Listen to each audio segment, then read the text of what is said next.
मेरे परम आदरणीय बुजुर्गजन, जीवन के ज्ञान वृक्ष, जिन्होंने अपने अनुभवों से समय को सींचा है। जब हम जीवन की संध्या वेला में विशेषकर 70 वर्ष की आयु के महत्वपूर्ण पड़ाव को पार करते हैं तो हमारा शरीर अनेक सहज परिवर्तनों से गुजरता है, किंतु इसका अर्थ यह कदापि नहीं कि हमारी सभी प्राकृतिक शारीरिक आवश्यकताएं या स्वास्थ्य संबंधी जिज्ञासाएं समाप्त हो जाती है।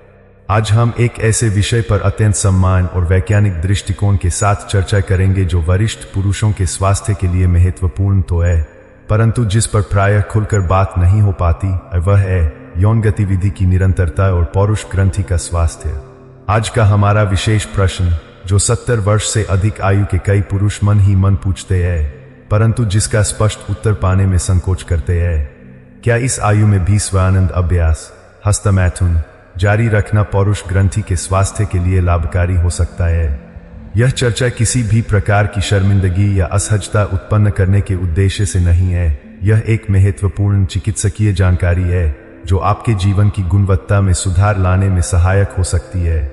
अनेक वरिष्ठ पुरुष इस विषय पर चर्चा करने से इसलिए बचते हैं क्योंकि उन्हें यह अपनी आयु के लिए अनुचित या अशोभनीय लग सकता है, परंतु अपने शरीर की स्वास्थ्य आवश्यकताओं की पूर्ण और सही समझ रखना कोई विलासिता नहीं, यह जीवन के हर चरण में, विशेषकर इस आयु में, एक परम आवश्यकता है। इस लेख में आप उन वैज्ञानिक अंतर्दृष्टियों को जानेंगे कि 70 वर्ष की आयु पार करने के बाद भी किस प्रकार सौम्य और संतुलित स्वानंद अभ्यास पौरुष ग्रंथि के स्वास्थ्य को बनाए रखने में एक सकारात्मक भूमिका निभा सकता है। तो आइए इस महत्वपूर्ण स्वास्थ्य संवाद को अत्यंत आदर और समझदारी के साथ आरंभ करें। एक सहज उत्तेजना से पौरुष ग्रंथि की सक्रियता का संरक्षण। 70+ आयु के विशेष संदर्भ में पौरुष ग्रंथि शरीर के कई अन्य अंगों की भांति नियमित रूप से सक्रिय रहने पर बेहतर कार्य करती है। उपयोग करें या खो दें, यूज इट और लूज इट का सिद्धांत यहां भी कुछ हद तक लागू होता है, यद्यपि अत्यंत सौम्यता और संतुलन के साथ। जब वरिष्ठ पुरुष एक निश्चित स्तर की यौन गतिविधि बनाए रखते हैं जिसमें मर्यादित स्वानंद अभ्यास भी शामिल है, तो पौरुष ग्रंथि को अपने स्राव उत्पन्न करने और निष्कासित करने की उत्तेजना मिलती रहती है। यह प्रक्रिया ग्रंथि को सक्रिय और स्वस्थ रखने में सहायक हो सकती है, जैसे किसी मशीन के पुर्जों को नियमित रूप से चलाने से वे बेहतर स्थिति में रहते हैं। दिल्ली के एक प्रतिष्ठित चिकित्सा संस्थान में वरिष्ठ मूत्र रोग विशेषज्ञ प्रोफेसर डॉ. ईश्वंत चंद्र शर्मा स्पष्ट करते हैं, पौरुष ग्रंथि वीर्य के आयतन का लगभग 30% प्रोस्टेटिक द्रव उत्पन्न करती है। जब पुरुष लंबे समय तक वीर्य स्खलित नहीं करते तो यह द्रव जमा हो सकता है, जो कभी कभी जीवाणुओं के विकास और सूजन के लिए अनुकूल वातावरण बना सकता है।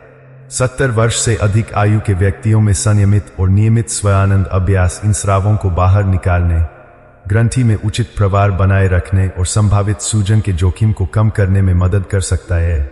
हार्वर्ड मेडिकल स्कूल का एक व्यापक अध्ययन, जिसमें लगभग 32,000 पुरुषों पर नजर रखी गई थी, दर्शाता है कि जो पुरुष नियमित रूप से वीर्य स्खलित करते थे, प्रति माह 21 बार या उससे अधिक, उनमें कम स्खलन करने वालों की तुलना में पौरुष ग्रंथि कैंसर का जोखिम 33% कम था।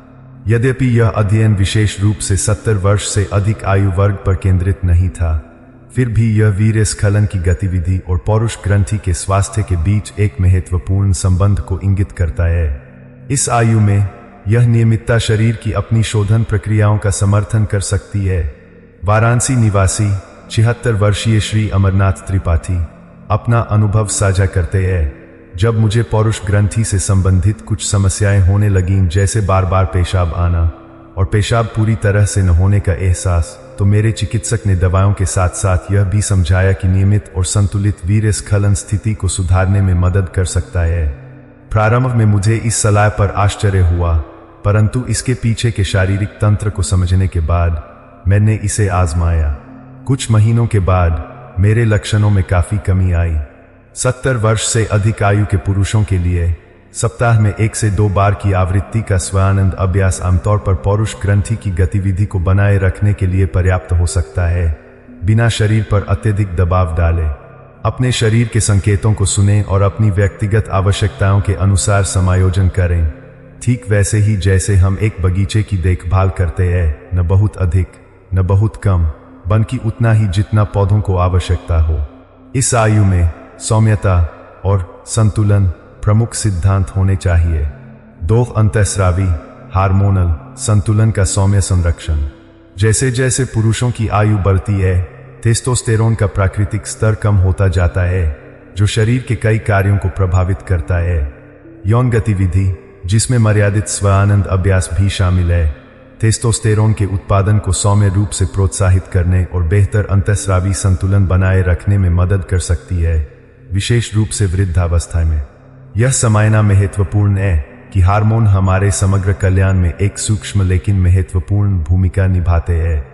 पुणे में वृद्धावस्था अंतःस्राविका विशेषज्ञ 2 श्रीमती शांति वर्मा बताती है, चरम सुख प्राप्त होने पर शरीर टेस्टोस्टेरोन और अन्य हार्मोन जैसे ऑक्सीटोसिन और एंडोर्फिन जारी करता है। 70 वर्ष से अधिक आयु के पुरुषों में यौन गतिविधि से प्राप्त टेस्टोस्टेरोन की थोड़ी मात्रा भी पौरुष ग्रंथि के स्वास्थ्य और अन्य शारीरिक कार्यों के लिए महत्वपूर्ण लाभ प्रदान कर सकती है। टेस्टोस्टेरोन का उचित स्तर बनाए रखना न केवल पौरुष ग्रंथि के लिए अच्छा है, बल्कि यह मांसपेशियों के घनत्व, हड्डियों की सघनता को बनाए रखने और संज्ञानात्मक कार्यों में सुधार करने में भी मदद करता है। ये कारक विशेष रूप से तब महत्वपूर्ण हो जाते हैं जब हम जीवन के अंतिम चरण में प्रवेश करते हैं। यह शरीर की जीवन शक्ति को बनाए रखने में सहायक होता है। हरिद्वार निवासी 73 वर्षीय श्री भैरव दत्त जोशी साझा करते हैं, यौन गतिविधि और हार्मोन के बीच संबंध के बारे में पढ़ने के बाद मैंने अपने चिकित्सक से मर्यादित स्वानंद अभ्यास बनाए रखने के बारे में बात की। लगभग 6 महीने के बाद मैंने पाया कि न केवल मेरी मूत्र संबंधी समस्याओं में सुधार हुआ, बल्कि मेरा मूड भी बेहतर रहा और मैं अधिक ऊर्जावान महसूस करता था। मैं निश्चित रूप से यह नहीं कह सकता कि यह एकमात्र कारण था, लेकिन इसका निश्चित रूप से सकारात्मक प्रभाव पड़ा। हालांकि यह जोर देना आवश्यक है कि स्वानंद अभ्यास हार्मोन थेरेपी या गंभीर अंतःस्रावी समस्याओं के लिए चिकित्सा देखभाल का विकल्प नहीं है। 70 वर्ष से अधिक आयु के पुरुषों को हार्मोन संबंधी मुद्दों पर अपने चिकित्सक से चर्चा करनी चाहिए और अपनी स्वास्थ्य स्थिति के लिए उपयुक्त व्यक्तिगत परामर्श प्राप्त करना चाहिए। 3 मनोदशा में सुधार, एकाकीपन में कमी, आत्मिक संबल। वरिष्ठ नागरिकों में स्वानंद अभ्यास का एक अक्सर उपेक्षित पहलू मानसिक स्वास्थ्य पर इसका सकारात्मक प्रभाव है। एकाकीपन और अवसाद वरिष्ठ नागरिकों में आम समस्याएं हैं, विशेष रूप से उन लोगों में जिन्होंने अपने जीवन साथी को खो दिया है या जो अकेले रहते हैं। स्वानंद अभ्यास आत्मदेखभाल का एक रूप हो सकता है जो तनाव को कम करने और आराम की भावना उत्पन्न करने में मदद करता है। यह स्वयं के साथ एक सकारात्मक संबंध स्थापित करने का एक माध्यम भी हो सकता है। एक अनुभवी वृद्धावस्था मनोवैज्ञानिक 2 श्री मनमोहन दास, जो लखनऊ में कार्यरत है, समझाते हैं, चरम सुख के समय शरीर डोपामाइन, ऑक्सीटोसिन और एंडोर्फिन जैसे खुशी के हार्मोन जारी करता है, जो प्राकृतिक अवसादरोधी के रूप में कार्य करते हैं। उन वरिष्ठ पुरुषों के लिए जिनके पास अब यौन साथी नहीं है, स्वानंद अभ्यास इन सकारात्मक भावनाओं का अनुभव करने और अकेलेपन की भावना का मुकाबला करने का एक सुरक्षित तरीका हो सकता है। यह सकारात्मक भावना अप्रत्यक्ष रूप से पौरुष ग्रंथि के स्वास्थ्य को भी प्रभावित करती है। तनाव और अवसाद सौम्य पौरुष ग्रंथि वृद्धि, BPH और अन्य मूत्र संबंधी समस्याओं के लक्षणों को बया सकते हैं। स्वानंद अभ्यास के माध्यम से तनाव कम करने से पौरुष ग्रंथि की समस्याओं को प्रभावित करने वाले मनोवैज्ञानिक दबाव को कम करने में मदद मिल सकती है। पुरी निवासी 80 वर्षीय श्री चंद्रशेखर प्रसाद सिंह अपना अनुभव बताते हैं, मेरी पत्नी के निधन के बाद मैं अवसाद के दौर से गुजरा और रात में बार बार पेशाब आने की समस्या भी शुरू हो गई। मैंने मनोवैज्ञानिक स्वास्थ्य और पौरुष ग्रंथि के बीच संबंध के बारे में पढ़ा और अपनी यौन आवश्यकताओं के प्रति अधिक खुला दृष्टिकोण अपनाने का फैसला किया। मर्यादित स्वानंद अभ्यास ने न केवल मुझे कम अकेला महसूस करने में मदद की, बल्कि मेरे मूत्र संबंधी लक्षणों में भी सुधार हुआ। हालांकि यह पहचानना महत्वपूर्ण है कि स्वानंद अभ्यास केवल अकेलेपन की भावना को अस्थायी रूप से कम करने में मदद कर सकता है। यह नैदानिक अवसाद जैसी गहरी मनोवैज्ञानिक समस्याओं का समाधान नहीं है। यदि आप गंभीर अवसाद के लक्षणों का अनुभव कर रहे हैं, तो कृपया मानसिक स्वास्थ्य पेशेवरों से सहायता लें। 4. श्रोणि तल की मांसपेशियों की कार्यक्षमता का संरक्षण। वरिष्ठ पुरुषों में स्वानंद अभ्यास का एक अल्पज्ञात लाभ श्रोणि तल पेल्विक फ्लोर की मांसपेशियों के स्वास्थ्य को बनाए रखने में इसकी भूमिका है। ये मांसपेशियां मूत्राशय और आंतों को नियंत्रित करने के साथ साथ यौन क्रिया का समर्थन करने में महत्वपूर्ण भूमिका निभाती है। जैसे जैसे हमारी उम्र बढ़ती है, ये मांसपेशियां कमजोर हो सकती है, जिससे मूत्र असंयम जैसी समस्याएं हो सकती है। मुंबई में श्रोणि तल पुनर्वास विशेषज्ञ डॉ. कुमारी रेवती देशपांडे बताती है, हस्तमैथुन और चरम सुख की प्रक्रिया के दौरान श्रोणि तल की मांसपेशियां संकोचन और विश्राम की एक श्रृंखला से गुजरती है, जो एक प्राकृतिक व्यायाम के रूप में कार्य करती है। 70 वर्ष से अधिक आयु के पुरुषों में यह व्यायाम इन मांसपेशियों की शक्ति और लचीलापन बनाए रखने में मदद करता है, मूत्र नियंत्रण क्षमता में सुधार करता है और पौरुष ग्रंथि के लक्षणों की प्रगति को धीमा कर सकता है। चरम सुख के दौरान होने वाले ये मांसपेशी संकुचन न केवल मूत्राशय और पौरुष ग्रंथि के आसपास की मांसपेशियों को मजबूत करते हैं, बल्कि श्रोणि क्षेत्र में रक्त परिसंचरण में भी सुधार करते हैं, जिससे स्वस्थ ऊतकों को बनाए रखने और उम्र बढ़ने के नकारात्मक प्रभावों को धीमा करने में मदद मिलती है। यह शरीर के निचले हिस्से की समग्र शक्ति और स्थिरता में योगदान कर सकता है। उज्जैन निवासी 74 वर्षीय श्री दामोदर दास वैष्णव साझा करते हैं, मुझे मूत्राशय पर नियंत्रण की समस्या होने लगी थी। कभी कभी खांसने या छींकने पर थोड़ा रिसाव हो जाता था। मेरे चिकित्सक ने श्रोणि तल के व्यायाम सुझाए, लेकिन मैं अक्सर उन्हें करना भूल जाता था। जब मैंने इसका उल्लेख किया तो चिकित्सक ने समझाया कि हस्तमैथुन भी उन्हीं मांसपेशियों को सक्रिय और प्रशिक्षित करता है। मेरे लिए इसे बनाए रखना आसान था और कुछ महीनों के बाद मेरे मूत्राशय पर नियंत्रण में स्पष्ट रूप से सुधार हुआ। हालांकि यह ध्यान रखना आवश्यक है कि स्वानंद अभ्यास गंभीर समस्याओं के लिए लक्षित श्रोणि तल व्यायाम जैसे केगेन व्यायाम या चिकित्सा उपचार विधियों का पूरी तरह से विकल्प नहीं होना चाहिए। परिणामों के लिए विभिन्न तरीकों का संयोजन सबसे अच्छा तरीका है। 5. मूत्र त्याग क्षमता में सुधार एक व्यावहारिक लाभ। 70 वर्ष से अधिक आयु के पुरुषों में स्वानंद अभ्यास के सबसे व्यावहारिक लाभों में से एक सौम्य पौरुष ग्रंथि वृद्धि BPH से संबंधित मूत्र लक्षणों में सुधार की क्षमता है। यह एक ऐसी स्थिति है जो 80 वर्ष की आयु के लगभग 90% पुरुषों को प्रभावित करती है। आम लक्षणों में बार बार पेशाब आना, विशेषकर रात में, कमजोर मूत्र प्रवाह और अधूरा मूत्र त्याग की भावना शामिल है। एक अनुभवी मूत्र रोग विशेषज्ञ प्रोफेसर डॉ. कैलाश चंद्र माथुर स्पष्ट करते हैं, जब पुरुष चरम सुख प्राप्त करते हैं और वीर्य स्खलित करते हैं तो मांसपेशियों के संकुचन की एक श्रृंखला होती है, जो पौरुष ग्रंथि के लिए एक प्रकार की प्राकृतिक मालिश के रूप में कार्य करती है, जिससे रक्त संकुलता कम होती है और अस्थायी रूप से मूत्रमार्ग पर दबाव कम होता है।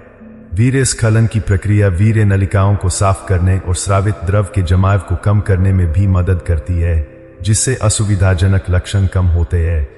यह रक्त संकुलता कम करने वाला प्रभाव विशेष रूप से उन लोगों के लिए फायदेमंद हो सकता है जो हल्के से मध्यम BPH लक्षणों का अनुभव कर रहे हैं, जबकि स्वानंद अभ्यास पहले से बढ़ी हुई पौरुष ग्रंथि के वास्तविक आकार को कम नहीं कर सकता है। यह कुछ असुविधाजनक लक्षणों को कम करने में मदद कर सकता है। बेंगलुरु निवासी 74 वर्षीय श्री ज्ञान प्रकाश अवस्थी साझा करते हैं, मुझे रात में 3 से 4 बार पेशाब के लिए उठना पड़ता था, जिससे मेरी नींद गंभीर रूप से प्रभावित होती थी। जब मेरे चिकित्सक ने सुझाव दिया कि नियमित वीर्य स्खलन लक्षणों को कम करने में मदद कर सकता है, तो मैंने इसे आजमाया। लगभग 1 महीने तक सप्ताह में 1 से 2 बार हस्तमैथुन बनाए रखने के बाद मुझे रात में केवल 1 से 2 बार ही उठना पड़ता था। इससे मेरी नींद की गुणवत्ता और समग्र स्वास्थ्य में काफी सुधार हुआ। हालांकि यह ध्यान रखना महत्वपूर्ण है कि स्वानंद अभ्यास केवल लक्षणों को कम करने में मदद करता है, यह पेशेवर चिकित्सा परामर्श का विकल्प नहीं है।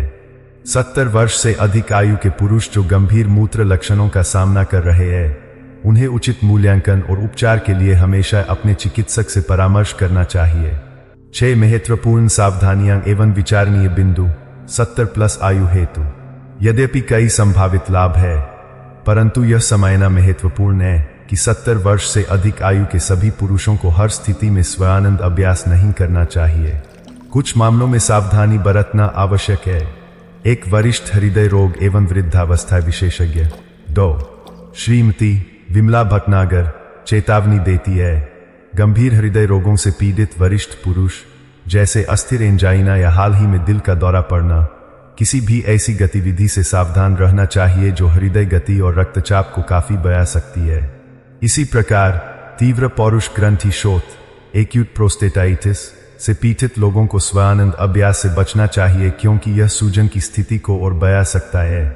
हृदय संबंधी समस्याओं के लिए नाइट्रेट दवाओं का उपयोग करने वाले पुरुषों को भी सावधानी बरतनी चाहिए, खासकर यदि इसे स्तंभन दोष की दवाओं के साथ मिलाया जाता है, क्योंकि इससे रक्तचाप खतरनाक रूप से कम हो सकता है। चेन्नई निवासी 77 वर्षीय श्री दीनानाथ रेड्डी अपना अनुभव साझा करते हैं, मैंने चिकित्सक से परामर्श किए बिना स्वानंद अभ्यास करने की कोशिश की। दुर्भाग्य से मुझे पता नहीं था कि मुझे पौरुष ग्रंथि में सूजन थी और इस गतिविधि ने लक्षणों को और बढ़ा दिया। मेरा सबक यह है कि वृद्धावस्था में यौन आदतों को बदलने से पहले हमेशा चिकित्सक से परामर्श करें। शारीरिक विचारों के अतिरिक्त मनोवैज्ञानिक और आध्यात्मिक पहलू भी महत्वपूर्ण हैं। यदि स्वानंद अभ्यास धार्मिक या सांस्कृतिक मान्यताओं के कारण अपराध बोध या शर्मिंदगी की भावना पैदा करता है, तो इन भावनाओं को स्वस्थ तरीके से संबोधित करने के लिए मनोवैज्ञानिक या आध्यात्मिक मार्गदर्शक से मार्गदर्शन लें। यह याद रखना महत्वपूर्ण है कि कोई भी एक दृष्टिकोण सभी के लिए उपयुक्त नहीं होता है। वृद्धावस्था में यौन गतिविधि बनाए रखने का निर्णय चिकित्सा परामर्श, व्यक्तिगत मूल्यों और आपकी स्वास्थ्य स्थिति के यथार्थवादी मूल्यांकन के संयोजन पर आधारित होना चाहिए। साथ चिकित्सकों से संवाद की बाधाओं को पार करना एक आवश्यक कदम। वरिष्ठ पुरुषों के लिए पौरुष ग्रंथि के स्वास्थ्य को बनाए रखने में एक बड़ी चुनौती चिकित्सा पेशेवरों के साथ यौन मुद्दों पर चर्चा करने में झिझक है। यह झिझक महत्वपूर्ण सलाह से वंचित कर सकती है। वरिष्ठ नागरिक देखभाल में विशेषज्ञता रखने वाली एक पारिवारिक चिकित्सक 2 कुमारी अंजलि मेहरा जोर देती है, वरिष्ठ पुरुषों में यौन स्वास्थ्य समस्याओं के समाधान में सबसे बड़ी बाधा अक्सर संचार की कमी होती है। कई रोगी हस्तमैथुन जैसे विषयों का उल्लेख करने में शर्म महसूस करते हैं, लेकिन जब हम पेशेवर रूप से इस विषय को सक्रिय रूप से उठाते हैं तो वे अक्सर राहत महसूस करते हैं। बातचीत को प्रभावी बनाने में मदद के लिए अपने लक्षणों, प्रश्नों और चिंताओं की एक सूची पहले से तैयार करें। जहां संभव हो चिकित्सकीय शब्दों का प्रयोग करें और यदि आप कुछ नहीं समझते हैं तो स्पष्टीकरण मांगने में संकोच न करें। याद रखें कि आपके और आपके चिकित्सक के बीच आदान प्रदान की गई जानकारी हमेशा गोपनीय रहती है। नागपुर निवासी 79 वर्षीय श्री पुरुषोत्तम जोशी साझा करते हैं, कई वर्षों तक मैंने यौन मुद्दों का उल्लेख किए बिना गंभीर मूत्र लक्षणों को सहन किया। अंततः जब मैं एक नए मूत्र रोग विशेषज्ञ से मिला जिन्होंने सीधे मेरे यौन जीवन के बारे में पूछा, तो मैं खुलकर चर्चा कर सका। उस बातचीत से एक अधिक व्यापक उपचार योजना बनी। अब मुझे लगता है कि काश मैंने पहले बात की होती। यदि आपको लगता है कि आपकी बात नहीं सुनी जा रही है या आपको जज किया जा रहा है, तो किसी अन्य चिकित्सक से राय लेने में संकोच न करें। आपकी पौरुष ग्रंथि और यौन स्वास्थ्य आपके जीवन की गुणवत्ता के महत्वपूर्ण पहलू है जो उचित चर्चा और देखभाल के योग्य है। निष्कर्ष, जीवन संध्या में पौरुष ग्रंथि का स्वास्थ्य एक संतुलित और सूचित मार्ग। इस चर्चा के माध्यम से हमने जो जानकारी साझा की है उससे यह स्पष्ट होता है कि एक निश्चित स्तर की यौन गतिविधि बनाए रखना, जिसमें स्वानंद अभ्यास भी शामिल है, 70 वर्ष से अधिक आयु के पुरुषों में पौरुष ग्रंथि के स्वास्थ्य के लिए कई लाभ ला सकता है। पौरुष ग्रंथि को सौम्य उत्तेजना प्रदान करने से लेकर अंतःस्रावी संतुलन में मदद करने, मनोदशा में सुधार, श्रोणि तल की मांसपेशियों की शक्ति को बढ़ाने और मूत्र संबंधी लक्षणों को कम करने तक मर्यादित वीर्य स्खलन समग्र स्वास्थ्य में सकारात्मक योगदान दे सकता है। हालांकि यह गतिविधि सभी के लिए उपयुक्त नहीं है, खासकर कुछ विशिष्ट स्वास्थ्य स्थितियों वाले लोगों के लिए। स्वास्थ्य देखभाल पेशेवर से परामर्श करना और अपनी व्यक्तिगत शारीरिक स्थिति के अनुकूल आदतों को समायोजित करना अत्यंत महत्वपूर्ण है। एक प्रमुख वृद्धावस्था विशेषज्ञ प्रोफेसर डॉ भानु प्रताप सिंह संक्षेप में कहते हैं, हमें वृद्धावस्था में कामुकता के बारे में कलंक और गलत धारणाओं को दूर करने की आवश्यकता है। शोध तेजी से दिखा रहा है कि स्वानंद अभ्यास सहित उपयुक्त यौन गतिविधि बनाए रखना वरिष्ठ पुरुषों में पौरुष ग्रंथि स्वास्थ्य और समग्र स्वास्थ्य के संरक्षण का एक हिस्सा हो सकता है। जैसा कि जयपुर के 82 वर्षीय श्री मदन गोपाल शर्मा ने बुद्धिमानी से साझा किया, आयु बुद्धिमत्ता लाती है, यह समझने के लिए कि शरीर शर्मिंदगी की वस्तु नहीं है, बल्कि एक ऐसा उपहार है जिसकी सावधानी पूर्वक देखभाल की जानी चाहिए। हर चीज में संतुलन, जिसमें हम अपनी अंतरंग आवश्यकताओं की देखभाल कैसे करते हैं, जीवन संध्या में एक खुशहाल स्वस्थ जीवन की कुंजी है। अंततः याद रखें कि पौरुष ग्रंथि के स्वास्थ्य की देखभाल, जिसमें वृद्धावस्था में स्वानंद अभ्यास पर निर्णय भी शामिल है, एक व्यक्तिगत मामला है जिसे पूरी जानकारी, खुलेपन और बिना किसी निर्णय के साथ संपर्क किया जाना चाहिए। चिकित्सा ज्ञान को शरीर की प्राकृतिक आवश्यकताओं की समझ के साथ जोड़कर वरिष्ठ पुरुष अपने स्वास्थ्य और खुशी के लिए सर्वोत्तम निर्णय ले सकते हैं। इस लेख को पढ़ने के लिए आपका बहुमूल्य समय देने के लिए धन्यवाद। हमें उम्मीद है कि इसने उपयोगी जानकारी प्रदान की है और इस महत्वपूर्ण विषय पर चर्चा में कुछ बाधाओं को दूर करने में मदद की है। याद रखें, जब पौरुष ग्रंथि के स्वास्थ्य की बात आती है तो सीखने, अनुकूलन करने और व्यापक रूप से अपनी देखभाल करने में कभी देर नहीं होती।